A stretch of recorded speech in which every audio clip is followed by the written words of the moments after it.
Good morning, friends and family of friends. Happy Wednesday the 24th, everyone. Hump day again, conveniently right where we left it last week. Today we are coming to you from the Great Pyramid of Giza, located in the heart of Egypt. But we'll talk more about this awesome and historic location shortly. This morning, back at home, sunrise was at 5:17 and sunset will be at 8:38, giving us 15 hours and 21 minutes of glorious daylight to enjoy. Presently, it's 55 degrees outside, give or take a little bit depending on exactly where you live. You know the routine. Today you should expect partly to mostly cloudy skies with about a 50% chance of scattered rain showers and thunderstorms throughout the day. Highs are expected to reach the mid to upper 70s with winds out of the west, northwest at 5 to 10 miles per hour. From our family of friends celebrating birthdays today, happy birthday Nick Meyer, Matthew Macias, Kim Roloff Kolstad, Steve Alexander, Tiffany Welt, Carrie Kennedy Coplin, Leslie Ottman Schmidt, Dan Hughes, Nimi Rama, CJ Ward, and last but not least, a co-worker, good friend, and all-around awesome woman, Shelly Novakovic. Our celebrity birthday shout-out starts with a talented and beautiful actress who rose to prominence for her portrayal of Tori on the sitcom The Game, after first appearing on the soap opera The Bold and the Beautiful. She began playing Iris West on the CW series The Flash in 2014. Candace Patton turns 32 today. Our next celebrity is probably best known as Ceci Drake on Pretty Little Liars and Eddie Janko in Blue Bloods. She also starred in Devil's Due and played Terry Sisson in the final season of As the World Turns. Vanessa Ray turns 38 today. And we'll round out what appears to be a ladies' day with a beautiful American actress who starred as Lila Garrity in the television series Friday Night Lights from 2006 to 2009 and played Valerie Stahl in the short-lived series Almost Human. In 2018, she began playing Dove on the DC Universe series Titans. Her film credits include 500 Days of Summer, The Roommate, Just Go With It, and The Butler. Minka Kelly turns 40 years old today.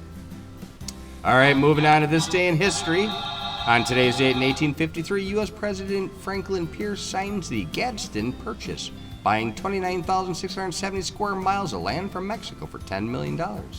The land is what currently makes up southern Arizona and the entire state of New Mexico. $10 million sounds like a kind of a pretty good bargain for a whole state and part of another one. On today's date in 1949, the Hopalong Cassidy television series begins with a showing of an edited version of the 1938 movie Sunset Trail. The Hopalong Cassidy films had been box office hits in the 1930s, but by the late 40s, B-Westerns were being phased out. William Boyd, who had starred as Hopalong in the films, mortgaged everything he owned to buy the rights to his films and licensed them to NBC Television, where they were made into broadcast length and became an instant hit on TV. On today's date in 1983, the Challenger space shuttle returns to Earth, landing at Edwards Air Force Base in California after a successful 6-day flight. This was also the first flight that carried an American woman into space. We talked about Sally Ride last week, and although she was the first American in space, the actual first woman in space was a Soviet cosmonaut, Valentina Tereshkova.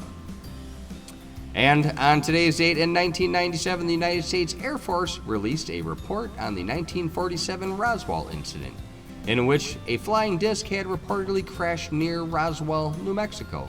The report, in response to witnesses that claimed to see the military recovering alien bodies, stated that the bodies were actually life-size dummies.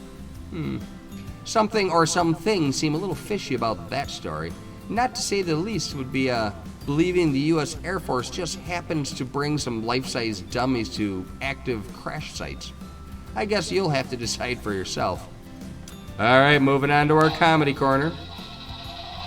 Did you know that there are no canaries in the Canary Islands?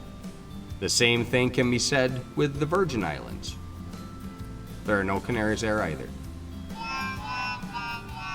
Today is National Pralines Day and National Parchment Day.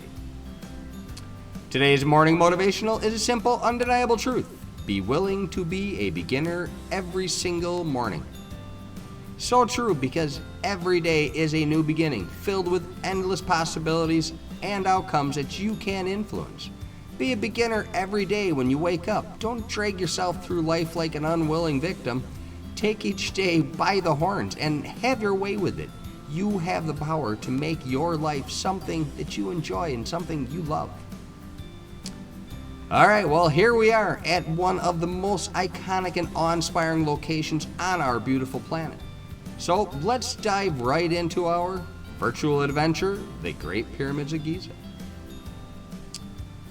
Built during a time when Egypt was one of the richest and most powerful civilizations in the world, the pyramids, especially the Great Pyramids of Giza, are some of the most magnificent man-made structures in history. Their massive scale reflects the unique role the pharaoh or king played in ancient Egyptian society. Though pyramids were built from the beginning of the Old Kingdom, the peak of pyramid building began with the Third Dynasty, the late Third Dynasty, and continued on to roughly the Sixth Dynasty in 2325 BC. More than 4,000 years later, and the Egyptian pyramids still remain, much of their majesty remains, providing a glimpse into the country's rich and glorious past. Before the construction and erosion of the pyramids, the smooth angled sides symbolized the rays of the sun, and were designed to help the king's soul ascend to heaven and join the gods, particularly the sun god Ra. Ancient Egyptians believed that when a king died, part of his spirit, known as Ka, remained with his body. To properly care for his spirit, the corpse was mummified, and everything the king would need in the afterlife was buried with him, including gold vessels, food, furniture, and other offerings. The pyramids became the focus of a cult of sorts, of the dead king that was supposed to continue well after his death. Their riches would provide not only for him, but also for the relatives, officials, and priests that were buried near him. Tomb robbers and other vandals in both ancient and modern times have removed most of the bodies and the funeral goods from the Egyptian pyramids and plundered their exteriors as well. They've stripped most of their smooth white limestone coverings. The Great Pyramids no longer reach their original heights. Khufu's, for example, measures only 451 feet high, instead of the estimated height that put it over 480 feet. Not only were items pillaged from within the pyramids and tombs long ago, but much of the stone that made up the surface. In some cases, entire structures were taken to build homes and other buildings over the centuries. I think the pyramids look pretty impressive as we've known them, but could you imagine them with smooth sides and gleaming white in the desert? Truly an awe-inspiring sight that, in any day and age, certainly back in that day and age. We certainly understand why millions of people travel here each year, drawn by their towering grandeur and enduring allure to Egypt's rich and glorious past. Well, as usual, Belinda and I hope that you enjoyed this adventure at the Great Pyramids of Giza, and back in time. Tomorrow we will continue our journey in Egypt, where we hope you'll be able to join us. Belle and I appreciate your time. Knowledge is power, and we love to share what we come across. So we hope you are enjoying our Morning Minutes broadcast. After all, we're here for you, so reach out to us if there's anything that we can do for you. But until then, make it a great day. You have the power, and we'll talk soon.